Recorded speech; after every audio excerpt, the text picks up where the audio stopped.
Je vais faire juste une courte prière de quelques secondes. Éternel, tu es béni au nom de Jésus et je te prie de nous inspirer encore ce soir pour la parole que tu t'es réservée de nous enseigner. Et je te bénis encore d'avoir renouvelé la connaissance de tout ce que tu as déjà enseigné à tes enfants à travers les questions dont nous avons débattu en sondant les Écritures.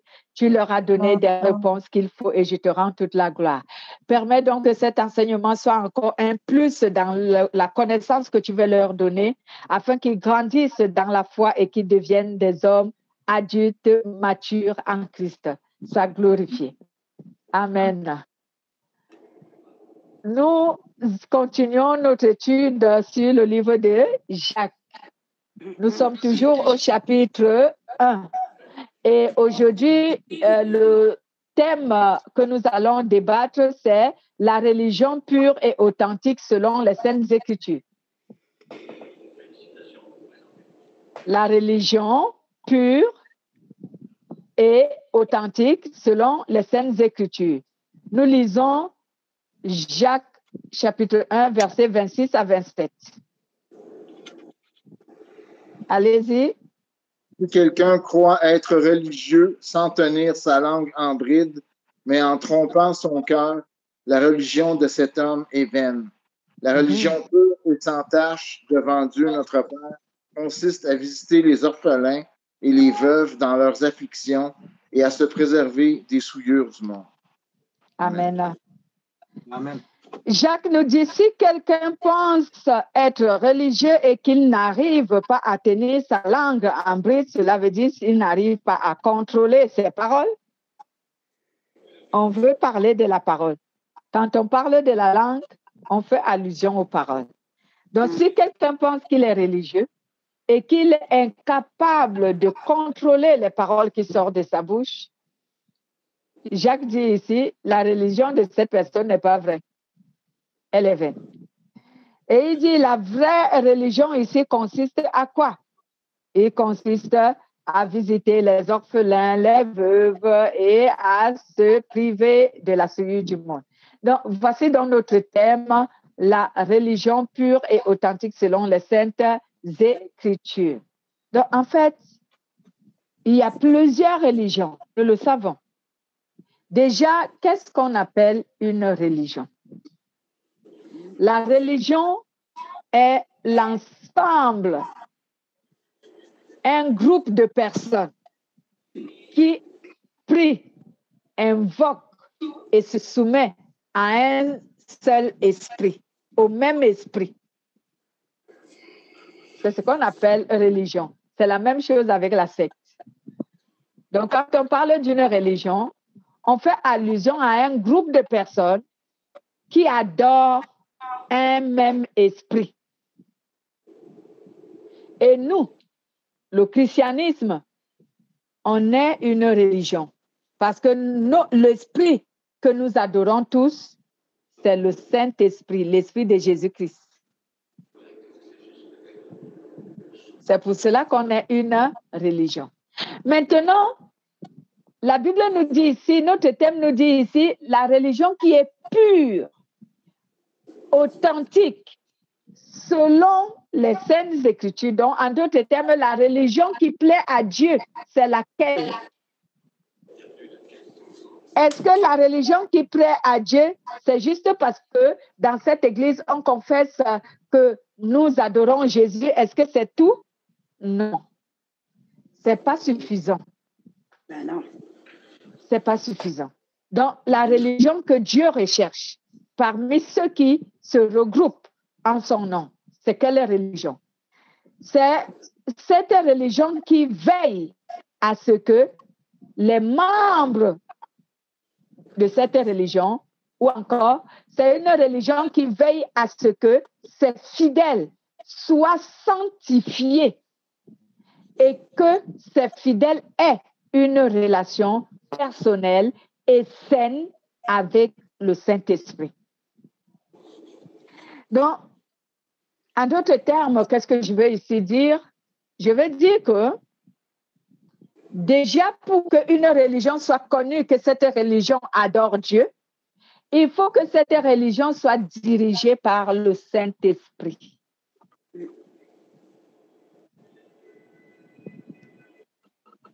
Oui, bien-aimé. Il faut que cette religion soit dirigée par le Saint-Esprit. C'est le Saint-Esprit qui est Dieu dans le monde. Et si une religion n'a pas le Saint-Esprit comme Dieu qui guide et qui coordonne toutes choses dans cette religion, alors cette religion n'est pas de Dieu parce que ce n'est pas le Saint-Esprit qui la dirige. Et lorsque le Saint-Esprit dirige une religion, cette religion va veiller à ce que ses fidèles soient sanctifiés. Cette religion va veiller à ce que chacun de ses fidèles ait une relation avec le Saint-Esprit qui est Dieu et que cette relation soit saine. Donc, vous voyez que bien aimé, si on compare, je ne voudrais vraiment pas aller là-bas. Je ne sais même pas pourquoi le Saint-Esprit veut m'amener dans ce chemin-là, sur ce chemin. Je veux même pas aller là-bas, mais je ne sais pas pourquoi il veut que j'en parle. Parce que c'est blessant. On est sur les chaînes que tout le monde regarde. Parce qu'il y a des religions qui s'appellent vraiment religion et qui disent adorer Dieu. Mais qui les dirige? Qui est à la tête de ces religions? Souvent, on voit que ce sont des humains qui dirigent, qui sont à la tête, qu'on considère de représentants de Dieu dans ces religions.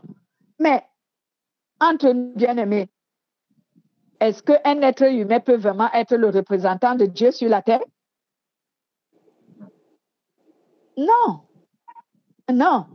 Si cela plaisait à Dieu et si cela était dans le plan de Dieu, qu'un être humain soit son représentant sur la terre, il n'aurait pas envoyé le Saint-Esprit. Il n'aurait pas donné le Saint-Esprit. Donc, nous voyons des religions, et même ceux ou celles qui se disent même souvent du christianisme, qui délèguent une personne et disent qu'il est le responsable de Dieu sur la terre, il est le représentant de Dieu. Non, un être humain ne peut pas être un représentant de Dieu dans le monde.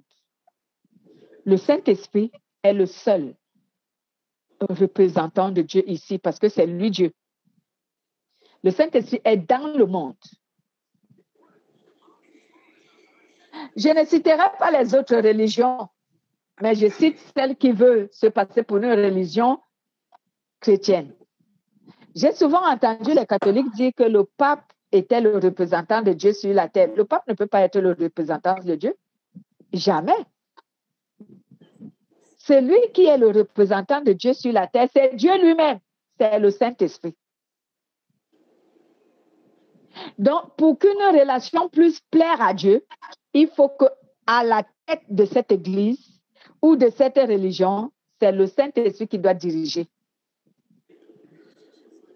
En d'autres termes, je vais dire quoi? Je vais dire que toute église doit être dirigée par le Saint-Esprit et non par les hommes. Qu'est-ce que je veux dire? Est-ce qu'on mettrait les hommes à l'écart sans le Saint-Esprit? Non, le Saint-Esprit se sert des hommes. Mais il faut qu'à l'extérieur, lorsque les hommes regardent cette église, lorsque les hommes jettent leur regard sur cette église, qu'ils se rendent compte que cette église est dirigée non pas par une personne, mais par le Saint-Esprit. Amen. Comment cela est possible? Cela est possible lorsque l'église elle-même se soumet aux ordres du Saint-Esprit. Lorsqu'on voit et on aperçoit le leader de l'église est soumis aux ordres du Saint-Esprit, aux préceptes du Saint-Esprit, aux préceptes de Dieu. En d'autres termes, lorsqu'on voit le leader lui-même obéir à Dieu, lorsqu'on voit le fidèle de cette église-là obéir à Dieu, soumis à Dieu, se sanctifier, que chacun avoir une relation personnelle avec Dieu. Parce que lorsqu'on parle d'une relation personnelle avec Dieu, on veut parler de l'obéissance, de la sainteté, de la pureté, de la justice et tout ce qui englobe les vertus de la sainteté. Donc, si une église veut donc plaire à Dieu, si elle veut être une église qui aide Dieu, cette église-là doit enseigner et veiller à ce que ses fidèles soient sanctifiés, à ce que ses fidèles, chaque fidèle, ait une relation personnelle avec Dieu. Parce que la conversion en Christ est une relation que chacun de nous doit avoir avec Dieu. C'est cette parole qu'on appelle souvent, on interprète d'une autre manière en disant le salut est personnel. Lorsqu'on dit vous avez une relation personnelle avec Dieu, cela se traduit souvent de manière lorsqu'on dit aussi le salut est personnel. Donc quand je me convertis, Dieu, Jésus-Christ et moi, nous devons avoir une relation personnelle. Et cette relation personnelle, nous l'avons par l'obéissance, la sainteté dont je vis. C'est ça qui fait en sorte que lui et moi, on ait une relation personnelle. Nous avons appris que l'amour de Dieu consiste à mettre en pratique les commandements de Dieu, n'est-ce pas? Donc, si je dis que j'ai une relation personnelle avec Dieu, cela voudrait dire que je suis en train de confesser que j'aime Dieu et que lui aussi, on a une relation, lui et moi. Et si je n'obéis pas, est-ce que cela atteste vraiment que j'ai une relation personnelle avec Dieu? Non. Si je ne me sanctifie pas, si je ne cherche pas à devenir saint, est-ce que cela vraiment confirme que j'ai une relation personnelle avec Dieu? Non. C'est pourquoi il disait tantôt, lorsqu'une relation est pure et authentique selon que Dieu le décrit dans sa parole, il faut que cette relation amène ses fidèles à se sanctifier et avoir une relation personnelle et une relation qui est saine. Donc, une relation qui est sans reproche avec le Saint-Esprit. Parce que nous pouvons quand même avoir des relations, si je peux le dire, hein, on a des relations avec des gens, mais quelquefois ces relations ne sont pas bonnes parce qu'elles ne sont pas saines. Donc nous, on doit avoir une relation qui est saine avec le Saint-Esprit. Et c'est ce qui atteste alors que cette religion dont nous appartenons, elle est pure et elle est authentique. Si nous vous regardons un peu les 7 lettres que Jésus avait envoyées aux 7 églises en Asie. Je ne vais pas lire toutes les 7 lettres, mais je vais essayer de parachever. Il y a des églises dont Jésus a reprimandé. Parce que ces églises-là n'avaient pas une bonne relation avec lui. Jésus les avait reprimandées. Je me souviens qu'il n'y a qu'une seule église dont Jésus a vraiment félicité. Une seule, si je ne me trompe pas. Je vais regarder pour en être sûr. On va sur Apocalypse, bien-aimé.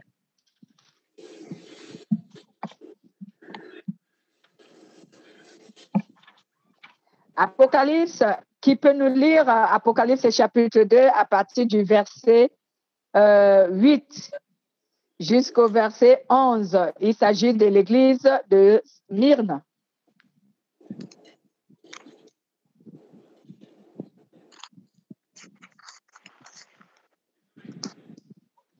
Apocalypse chapitre 2, qui est à la page. Écrit à l'ange de l'église de Smyrne, voici ce que dit le premier et le dernier, celui qui était mort et qui est revenu à la vie. Je connais ta tribulation et ta pauvreté, bien que tu sois riche, et les calomnies de la part de ceux qui se disent juifs et ne le sont pas, mais qui sont une synagogue de Satan. Jusqu'à 12. Lisez jusqu'à 11. Vous avez lu jusqu'au... 9. Ne crains pas ce que tu vas souffrir. Voici le diable jettera quelques-uns de vous en prison afin que vous soyez éprouvés et que vous aurez une tribulation de 10 jours. Sois fidèle jusqu'à la mort et je te donnerai la couronne de vie. Que celui qui a des oreilles entende ce que l'Esprit dit aux églises. Celui qui vaincra n'aura pas à souffrir la seconde mort. Amen. On s'arrête là. C'est la seule église qui n'a pas eu de blâme. C'est la seule. Si vous lisez les 6 autres lettres qui restent, vous allez voir que toutes les autres églises ont eu les blâmes. Mais la seule église qui n'a pas eu les blâmes, c'est l'église de Smyrne.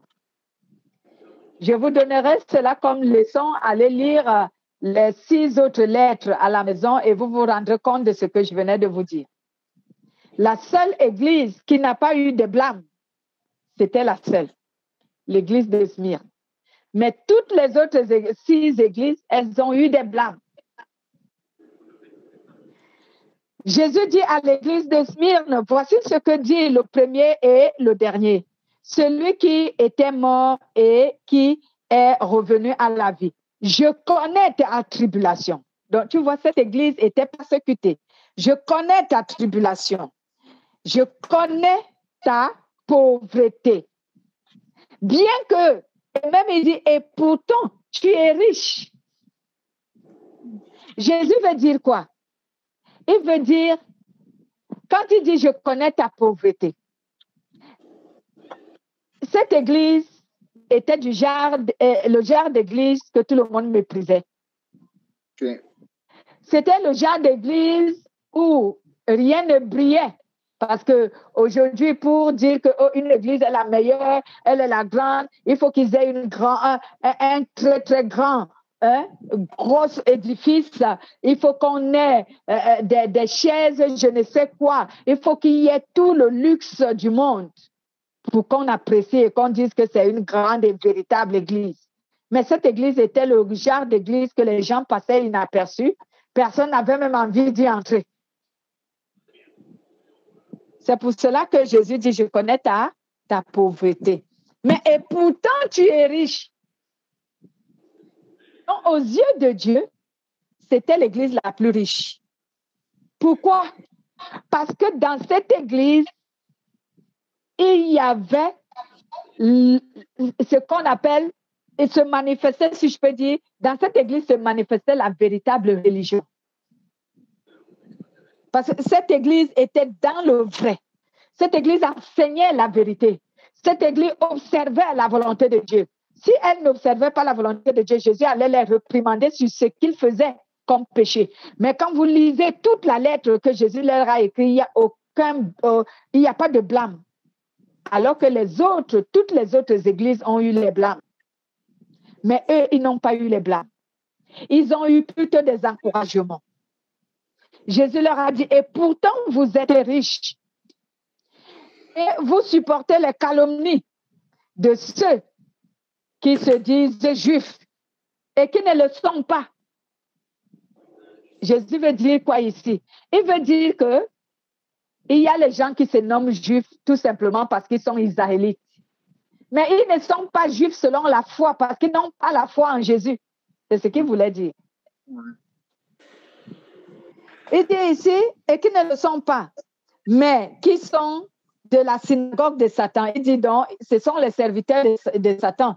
Ils se passent pour les enfants de Dieu, pour les enfants d'Israël, pour les Juifs, alors qu'ils adorent Satan.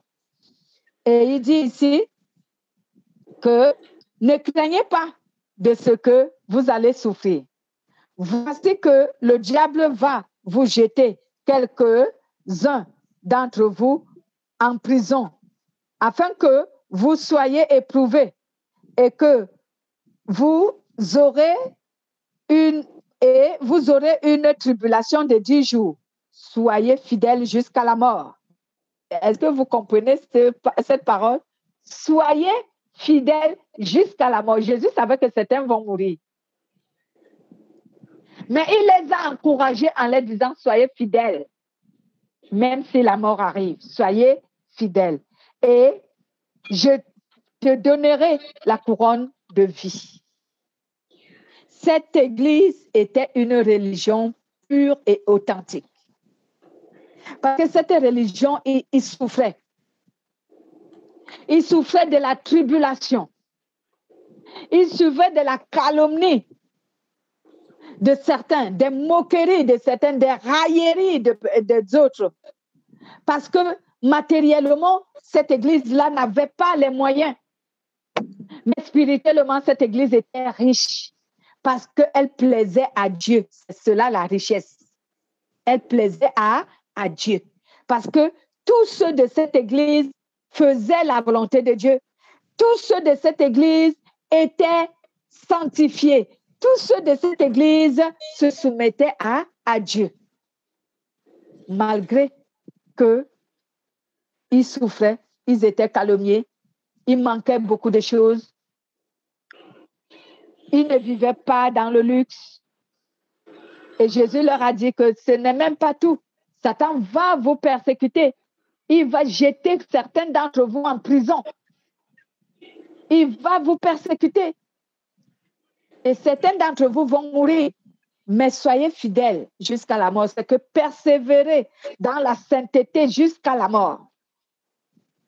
Aujourd'hui, regardons nos religions, nos églises.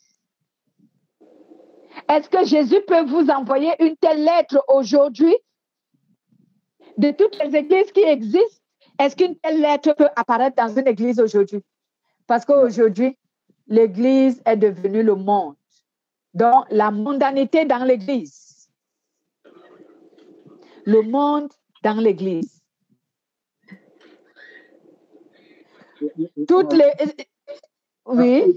Aujourd'hui, il n'y a plus rien, il n'y a plus de vérité qui peut se dire. La vraie vérité pure. La vérité pure ne se dit plus. Si je dis la vérité, mon église va se vider. Tout le monde va partir. Je n'ai pas envie de ne plus pouvoir payer la maison, de ne plus pouvoir payer les factures, de ne plus pouvoir vivre à résoudre mes problèmes, payer tout ce qu'il faut. Il faut que je sois connu comme étant un grand pasteur. Si j'ai beaucoup de fidèles, beaucoup d'adeptes, c'est que je suis un grand pasteur. Tu n'es pas un grand pasteur, je suis désolée. Un grand pasteur, c'est celui qui est dans la vérité. Un grand pasteur, ce n'est pas celui qui a un nombre élevé d'adeptes et de fidèles. Parce que figurez-vous, hein, on a un pourcentage au ciel. Quand tu te dis pasteur, on a un nombre, on a un pourcentage. Je vais vous donner un exemple. Si tu as 2000 fidèles et que sur tes 2000 fidèles, 5 obtiennent la vie éternelle, tu auras combien de pourcentage? Tu n'as rien fait. Pour Dieu, tu n'as rien fait. Tu n'as pas travaillé pour Dieu. Parce que tu avais 1000 âmes ou 2000 âmes, mais 5 sont entrés. Et les 5 qui sont entrés, va chercher à savoir comment ils ont fait pour réussir à entrer.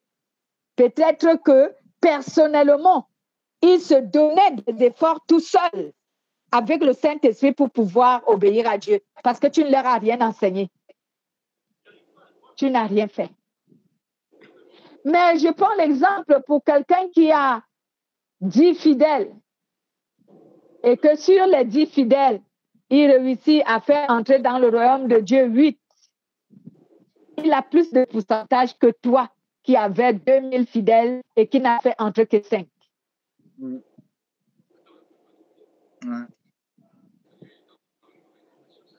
C'est pour ça qu'on dit que le jugement dernier sera très rude. Parce que les gens pensent aujourd'hui que le fait de remplir l'église, c'est ce qui est bien. Mais ils remplissent l'église pourquoi? Ils remplissent leurs édifices pour leur propre ventre. Pas parce qu'ils ont de la peine pour ces gens et qu'ils veulent qu'ils aient la vie éternelle, non. Ils multiplient des églises. Il y a des pasteurs qui ont les églises dans tous les pays du monde. C'est pas mauvais. Je ne dis pas que c'est une mauvaise chose d'avoir les églises de partout, de partout. Mais quel est l'objectif? C'est pour te faire connaître. Hein? C'est pour paraître que tu es un grand pasteur. Parce que tu as l'église dans tel pays, dans tel pays, dans tel pays. Tu viens d'ouvrir l'église dans tel pays. Tu veux te faire connaître que tu es, paraître que tu es un grand pasteur. Tu ne l'es pas tant que tu n'enseignes pas la vérité. Tu n'es pas un grand pasteur. La Bible déclare qui est le plus grand dans le royaume des cieux. Qu'est-ce que Jésus a dit? Les apôtres ont posé cette question à Jésus. Qui est le plus grand dans le royaume des cieux? Jésus leur a dit que le plus grand dans le royaume des cieux, c'est celui qui devient le serviteur de ses frères. C'est ça, le plus petit d'entre nous. Le plus petit, celui qui s'humilie, il voulait dire celui qui devient le serviteur. Et Jésus leur a pris l'exemple. Il a dit, je suis au milieu de vous, mais pourtant, je suis votre Dieu, mais je suis à votre service. Donc, je suis le plus grand. Est-ce que ces pasteurs sont au service de leurs fidèles? Non. Non. Ils veulent juste paraître. Allez voir leurs églises. Les églises sont vraiment des synagogues de Satan. Parce que quelqu'un fait, par exemple, un autel. L'autel, je parle de l'autel qui veut dire le pupitre, sur le podium sur lequel il prêche. Tu vas trouver qu'il a dépensé même 1 million de francs pour faire ce podium. À quoi ça sert? À quoi ça sert? Pendant que dans ton église, il y a les gens qui meurent de faim. Pendant que dans ton église, il y a les gens qui n'arrivent pas à payer leur maison. Et toi, tu fabriques ton trône et tu dis que c'est l'autel où tu prêches la volonté de Dieu. Et tu te glorifies même en disant sur cet autel, on a dépensé 1 million pour bâtir ce podium. Tu te glorifies pour des futilités. Alors que dans ton église, les gens meurent de faim. Quelle est cette religion? Est-ce que ça plaît à Dieu? Ça ne plaît pas à Dieu. Ça ne plaît pas à Dieu. Ta religion, ton église n'est pas authentique. Elle n'est pas pure.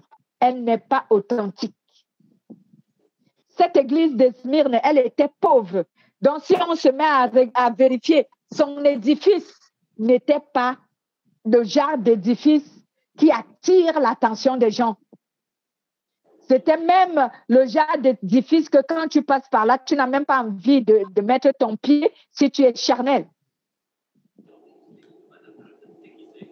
Eh oui, aujourd'hui, c'est ça, les pasteurs. Malheureusement, c'est pour cela que l'apôtre, c'est pour cela que Jacques a dit ici qu'une religion pure, c'est celle qui veille à prendre soin des malheureux qui sont dans cette église, qui veille à donner et à enseigner la sainteté à ceux qui sont fidèles dans cette église. Il ne suffit pas d'avoir 1 million d'adeptes. Il ne suffit pas d'avoir 2 millions ou 3 millions d'adeptes. Il faut leur donner la vérité. Il faut veiller à ce qu'ils soient sanctifiés. Il faut veiller à ce que chaque adepte de ton église ait une relation personnelle avec le Saint-Esprit et que cette relation soit saine. Mais est-ce que c'est pas... Dites-moi même, quand tu t'entoures d'1 million d'adeptes, est-ce que tu auras même le temps de le faire?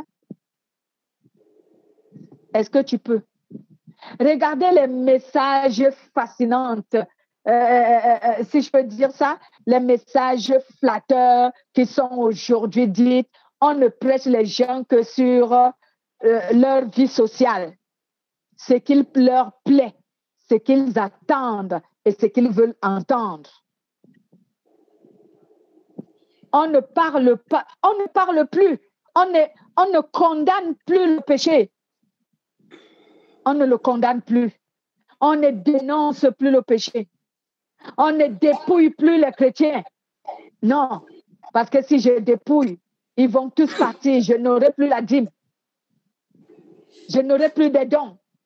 Il y a même des églises où un homosexuel va venir s'asseoir et il est à sa aise. On ne lui dit même pas la vérité. Un franc-maçon prend la place dans l'église. On ne dit même pas la vérité parce qu'il donne les dons dans l'église. Un sataniste entre dans l'église, il est à sa aise. Aucune parole ne touche son cœur. Aucune parole ne fait allusion à son péché. On le caresse sur le sens du poil parce qu'on veut qu'il déverse tout son argent dans l'église.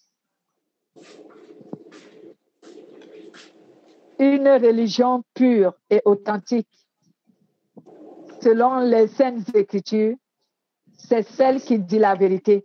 C'est celle qui veille à la sanctification de ses fidèles et qui pousse les fidèles à rechercher et à obtenir une relation personnelle avec le Saint-Esprit et qui veille à ce que cette relation soit saine. Bien-aimés, on est dans les derniers temps. On est dans les derniers temps. Ceux qui écouteront ce message, si vous croyez que je vous déteste, vous vous êtes trompé. Au contraire, c'est moi qui vous aime. Par rapport à tout ce qui vous raconte, les mensonges pour vous séduire et vous tromper. Repentez-vous et cherchez la vérité. Sortez dans les synagogues de Satan qui se disent églises. Ce ne sont pas des églises. Ils sont en train de vous séduire. Ce sont des gens qui ont fait des pactes avec le diable pour amener 1 million d'âmes à Satan. Et vous êtes là tous les jours, les impositions des mains. Vous tombez comme des mouches. Le Saint-Esprit n'est pas un cinéaste pour tourner un théâtre. Arrêtez. Quand est-ce que les humains vont se réveiller et connaître que ce sont des séducteurs et les serviteurs du diable? Il faut chercher la vérité. La vérité, celle qui condamne ton attitude pécheresse. Il faut rechercher la vérité, celle qui te fait découvrir tes défauts.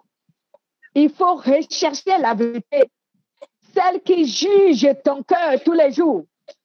C'est celle-là que Dieu veut que tu obtiennes comme parole, parce que c'est cette parole qui te prépare à la vie éternelle.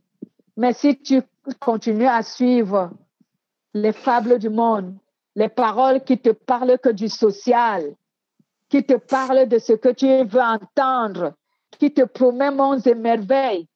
Oui, tu peux avoir monts et merveilles, mais monts et merveilles n'ouvrent pas la porte du ciel à un être humain. C'est la sainteté et le Saint-Esprit qui ouvre la porte du royaume des cieux aux hommes. Et oui, nous pouvons tout avoir sur la terre. L'argent, le mariage, les voyages, les enfants, un compte bien garni en banque, mais cela ne donnera jamais la vie éternelle à qui que ce soit. Jamais. Non. Voici ce que nous dit Jacques. Mais aussi, c'est une religion qui veille à ce que ses fidèles vivent dans l'amour, dans l'harmonie et dans la paix. Donc, lorsqu'une religion est une religion qui plaise à Dieu, dans cette religion, les fidèles vivent dans l'amour. Les fidèles vivent dans l'harmonie.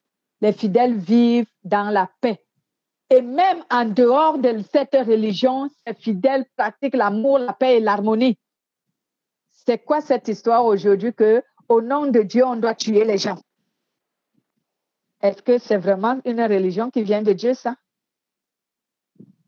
Au nom de Dieu, vous tuez les gens? Non, ça ne vient pas de Dieu. Une religion qui plaît à Dieu, elle pratique l'amour, elle pratique l'harmonie, elle pratique la paix, elle pratique la tolérance. On ne peut pas tuer les gens au nom de Dieu et dire qu'on a une religion qui défend Dieu. Dieu est devenu, Dieu est devenu faible pour que les humains prennent sa place pour le défendre. Dieu est le plus fort. Ou alors Dieu est devenu inactif pour que ce sont les hommes qui puissent défendre sa cause en tuant les autres? Jésus a dit à l'apôtre Pierre, remets ton épée dans sa poche. J'ai 1 milliard et 1 milliard, 1 milliard et milliard et milliard d'anges des armées. Si je dis aujourd'hui que je vais combattre l'armée d'Israël, elle ne peut pas tenir face à mon armée. Donc, on remet ton couteau dans son sac. Parce que Pierre s'est levé, il voulait défendre Jésus. Jésus lui a dit que toi, tu ne peux pas me défendre. Arrête ça.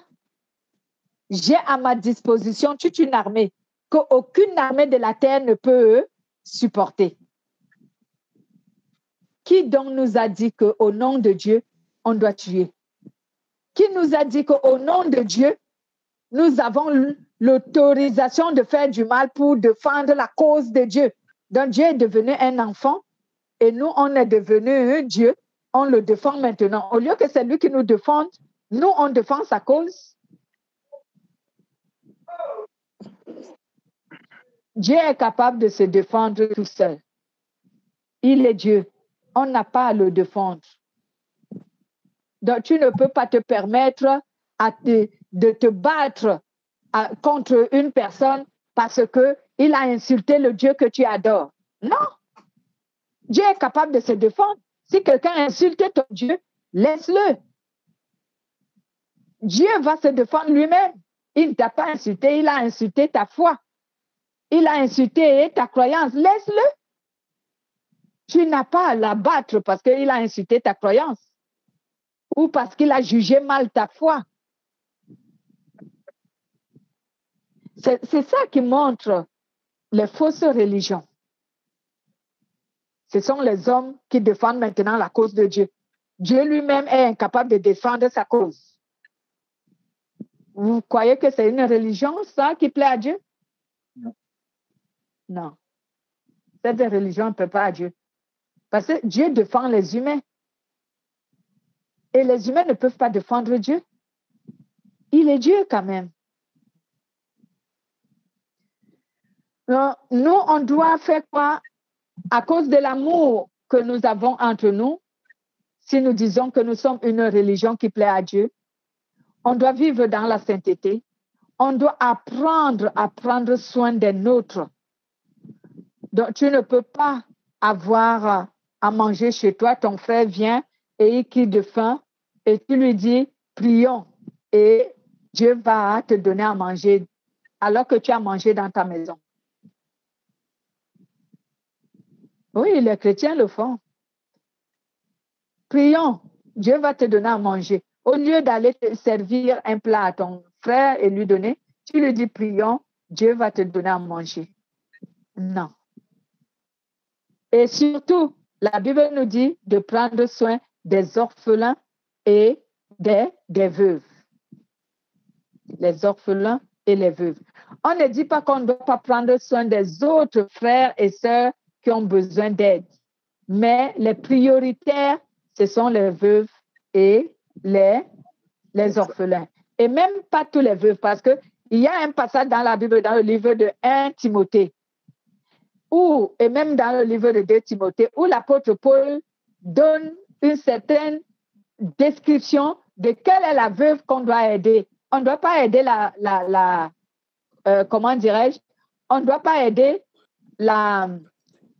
une jeune veuve parce qu'elle a la capacité de travailler. Donc, on ne peut pas aider une jeune veuve. On ne peut pas aider une veuve qui est, comme on appelle souvent, une veuve heureuse, quelqu'un dont on a légué les héritages. On ne doit pas l'aider parce qu'elle a les moyens de vivre. C'est dans la Bible, je vous donnerai, je n'ai pas relevé ça, c'est le Saint-Esprit qui me l'a ramené dans ma connaissance. Donc, ce n'est pas toutes sortes de veuves ou d'orphelins qu'on doit aider. Ce sont ceux qui sont abandonnés à eux-mêmes, qui n'ont rien. Mais il y a les orphelins qui ont hérité de leurs parents. Ce n'est pas parce qu'ils n'ont pas de papa, de maman qu'on doit les aider. on doit tout simplement les encadrer s'ils sont encore des enfants pour essayer de leur donner un avenir meilleur. Et s'ils sont les adultes, on les encadre par les prières et les conseils. Il y a des veuves qui sont nantis. On ne va pas les aider juste parce qu'ils sont veuves. Et je ne parle pas seulement des femmes, même les veufs. S'il y a un veuf qui n'est pas nanti, lui aussi, il entre dans le cadre des gens qu'on doit venir en aide parce qu'il est veuf et il n'a pas les moyens. Mais quand tu es une jeune veuve ou un jeune veuf, on ne t'aide pas parce que tu as toute la vivacité de la jeunesse pour travailler et subvenir à tes besoins. L'apôtre l'a dit, c'est écrit noir sur blanc. Donc, il y a une certaine qualité de personnes, une certaine classe, autant pour moi, de personnes qu'on doit venir en aide. Pas tout le monde. Pas tout le monde. Mais de temps à autre, lorsqu'un frère est dans les difficultés et que nous savons que nous pouvons l'aider, on peut. On peut l'aider. Donc, voici donc ce que Jacques appelle ici. Et que Dieu, parce que ce n'est pas vraiment Jacques, c'est Dieu qui l'a inspiré lorsqu'il lui a parlé d'une religion qui est pure et authentique. Il a dit que la personne qui dit qu'il est religieux, qu'il sauvegarde sa bouche des mauvaises paroles. Et deuxièmement, que cette personne se sanctifie. Troisièmement, que la religion pure et saine prenne soin des démunis qui vivent au sein de cette religion. Donc, voilà ce que Jacques a voulu nous dire sur ces deux versets. On doit donc comprendre que si nous sommes vraiment une religion, parce que vous et moi, là où nous sommes, nous nous regroupons ici pour apprendre la parole de Dieu, nous formons déjà une religion. Parce que Dieu dit, là où 2 ou 3 sont réunis à mon nom, je suis au milieu d'eux. Donc, nous devons apprendre à nous aimer, à nous donner de l'affection, à apprendre à se sanctifier et à faire quoi? À prendre soin les uns les autres. C'est ce que le Saint-Esprit voudrait pour une église qui est pure. Et je vous conseille toujours de prendre l'exemple sur cette église de Smyrne. Elle était la seule église de ces 7 lettres dont Jésus n'a pas fait de blâme parce que leur façon de vivre et d'adorer Dieu était agréable à Jésus. Cela plaisait à Jésus. C'est pourquoi ils n'ont eu aucune blâme, alors que les autres ont été blâmés dans des domaines différents, ainsi de suite. Amen. Quelqu'un aurait-il une question?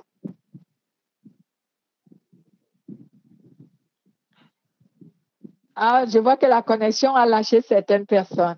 C'est pas grave. Ouais, S'il n'y a pas, on est arrivé au terme de notre enseignement d'aujourd'hui qui nous parlait de la religion qui est pure et authentique selon les Saintes Écritures. C'est cette religion-là qui veille à sanctifier ses fidèles, qui veille à ce que ses fidèles, chacun ait une relation personnelle avec Jésus, une relation qui est parfaite et qui veille à ce que ses fidèles vivent dans l'amour, dans l'harmonie, dans la justice, dans la sainteté et qu'ils puissent donc manifester cet amour envers ceux qui sont des démunis. C'est cela la véritable religion. Nous allons donc clôturer notre enseignement de ce soir s'il n'y a pas de questions. Amen. Éternel, je te dis merci au nom de Jésus. Tu es saint. Merci de nous avoir parlé de certaines choses, Seigneur, même si ça fâche.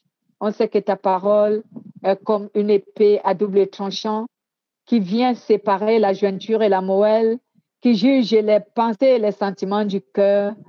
Et je sais que cela a été fait Cette parole nous a circoncis les cœurs et elle nous a donné les parties les plus importantes de nos vies qui nous permet, Seigneur Jésus, de devenir maintenant une religion qui est pure et authentique, dont toi, l'Éternel, tu prends plaisir. Fais en sorte que tous ceux qui se sont égarés, Seigneur, puissent revenir à la vérité autant pour moi, et qu'ils deviennent cette religion que tu recherches et que tu recommandes parmi tous ceux qui invoquent ton nom. Je te bénis, Seigneur, au nom de Jésus-Christ. Amen. Amen. Amen. Soyez bénis et bonne soirée. Bye Bye bye. Bonne Que Dieu semaine. bénisse votre semaine. Bisous.